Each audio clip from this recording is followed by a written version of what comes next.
الحمد لله والصلاة والسلام على رسول الله وعلى آله وصحبه وبعد.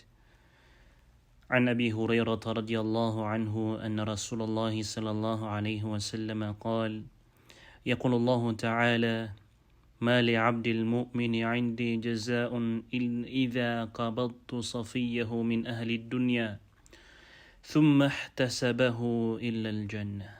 Gangay hadith Rasulullah sallallahu alaihi wasallam piyamanutulian na Peter ukad na niyan na ipapangangapin yan rakitan wayas ikumas akapatapngir kita na Allah subhanahu wa ta'ala igaraman untuad na miya wafat ko mga tawap kabubayaan ka miya wafat so mga luks ka miya wafat so karumang ka so pagaring ka suwata ka miya wafat so mga tunganayin ka apkabubayan ka uli na mga ginawain apkabubayan ka. Miya katita yang ko Abu Hurairah radiyallahu anhu atig manutu Rasulullah sallallahu alaihi wasallam yaqulu Allah ta'ala adi itaruun wallah subhanahu wa ta'ala ma li 'abdil mu'min 'indi jaza da tigin abalas rakan o uri penakan ama paparatian idza qabadtu safiyahu min ahli dunya igira manutu atigina kinuha ko agiyang kutab kabubayaan yan sang kaya dunia. Kinuha ko si wata yan, kinuha ko si karuman yan, kinuha ko si ina yan, kinuha ko si ama yan, kinuha ko si ginawain yan.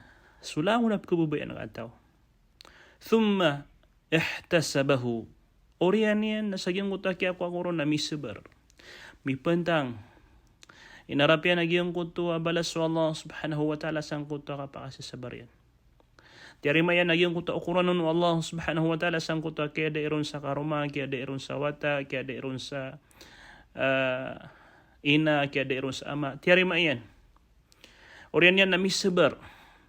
Nadda balasan na natigo Allah subhanahu wa ta'ala illa al-jannah arumwar sa giyong kuto wa kasurgan wallah. Allahu akbar. Nasabarkan pagariakan agian natan ni ama yan, agian natan ni ina yan, agian natan ni pagarin agian natan ni karumanian ginatan ni mata yan ka insya Allah subhanahu wa ta'ala nagyang ka na nakapakasasabar ka na ayad ay balas rakaw wallah subhanahu wa ta'ala na sukasurga niyan. Allahumma amin. Pangninta ko Allah subhanahu wa ta'ala baloy niyan so mga pusutan no ato matarima kung mga ukuran niyan baloy niyan sekitar na mga sasabar tanong si kung mga tapangyan ay tapangyan ragitano. Wassallallahu wasallam ala nabiyina Muhammad. Wassalamualaikum warahmatullahi wabarakatuh.